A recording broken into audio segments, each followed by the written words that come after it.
ಆಜುಬಾಜಿನೆಲ್ಲ ಗ್ರಾಮಸ್ಥರೇ, ಇದೊಂದು ಕಾರ್ಯಕ್ರಮ ಅಂದರೆ ನಮ್ಮ ತಾಯಿನೇ ಕಳ್ಕೊಂಡಂತಹ ನೋವು ಇವತ್ತು ನಮ್ಮ ಪಕ್ಷ ಅನುಭವಿಸ್ತಾ ಇದೆ ಅಂತ ಹೇಳಕ್ ನಾನು ಇಷ್ಟಪಡ್ತೀನಿ. ಇವಾಗ ಮನೇಲಿ ಹೆಣ್ಮಕ್ಳಿದ್ದಾಳೆ ಅಂತಂದ್ರೆ ಅವ್ರು ಎಷ್ಟು ಶ್ರಮ ಇರುತ್ತೆ ಅಂತ ನಾವು ಯಾರು ಯೋಚನೆ ಮಾಡಿರಲ್ಲ. ಅವರೆಷ್ಟು ನಾವು ಇವತ್ತು ಫ್ಯಾಕ್ಟ್ರಿ ಅಂತ ಹೇಳಕ್ ಇಷ್ಟಪಡ್ತೀನಿ ನಾನು.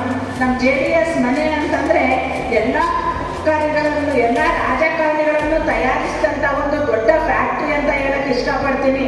ಮೊನ್ನೆ ಜಮೀರ್ ಅಹಮದ್ ಹೇಳ್ತಾ ಇದ್ರು, ನಾನು ಪಾರ್ಟಿ ಬಿಟ್ಟು ಹೋದ್ರು ಕೂಡ ಯಾವತ್ತೋ ಒಂದ್ಸಲಿ ಮನೆ ಹೋದಾಗ ಜನ್ನಮ್ಮವರು ಕುಂಡ್ರಿಸ್ಬಿಟ್ಟು ನೀನು ಎಲ್ಲೋದೆ ಏನ್ ಮಾಡಿದೆ ಅಂತ ಏನು ಕೇಳಿಲ್ವಂತೆ. ಊಟ ಆಯ್ತಾ, ತಿಂಡಿ ಆಯ್ತಾ, ಆರೋಗ್ಯ ಚೆನ್ನಾಗಿದ್ಯಾ, ಹೊಟ್ಟೆ ತುಂಬ ಊಟ ಮಾಡಪ್ಪ ಅಂತ ಹೇಳ್ಬಿಟ್ಟು ಅವರೇ ಮಾಡಿ ಊಟ ಬಡಿಸಿದ್ರಂತೆ. ಅದಲ್ವಾ ದೊಡ್ಡ ಗುಣ. ನಾವೇ ಯಾರಾದ್ರೂ ಏನಾರಂದ್ರೆ ಮತ್ತೆ ಮನೆಗೆ ಬಂದು ನಾವು ನೀರು ಕೂಡ ಕೊಡಕ್ಕೆ ಹಿಂದೆ ಮುಂದೆ ನೋಡ್ತೀವಿ. ಅಷ್ಟೇ ದ್ವೇಷ ಸಾಧಿಸ್ತೀವಿ ನಾವು ರಾಜಕೀಯ ಅಂತಂದ್ರೆ. ಇವತ್ತೊಂದು ಹಿರಿತಲೆ ಅಂತಂದ್ರೆ ಇವತ್ತು ಪಕ್ಷಾತೀತವಾಗಿ ಅಷ್ಟು ಜನ ಒಗ್ಗಟ್ಟಾಗಿ ಹೋಗಿದ್ದಾರೆ ಅಂತಂದ್ರೆ ನಿಜವಾಗ್ಲೂ ಖುಷಿ ಆಗುತ್ತೆ.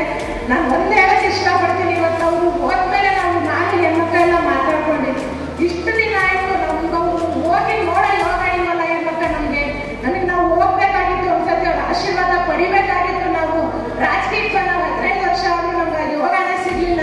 ಹೇಗೋ ಚಿಕ್ಕಮ್ಮನ ಮಗ ಯಾರೋ ಒಬ್ರು ನಮ್ಮಲ್ಲಿ ಹೋಗಿದಾರಲ್ಲ, ನಾವು ಇವಾಗ ಒಂದ್ಸಲಿ ಅವ್ರ ಮನೆಗೆ ಹೋಗಿ ನಮ್ಗೆ ಸಾಹೇಬ್ರಿಗೆ ಹೇಳ್ತಾ ಇದೀವಿ, ದೇವರ ಆಶೀರ್ವಾದ ನಾವು ನಮ್ಗಳಿಗೆ ಕೊಡಿಸ್ಬೇಕು ಅಂತ ನಾನು ಕೇಳಕ್ಕೆ ಇಷ್ಟಪಡ್ತೀನಿ.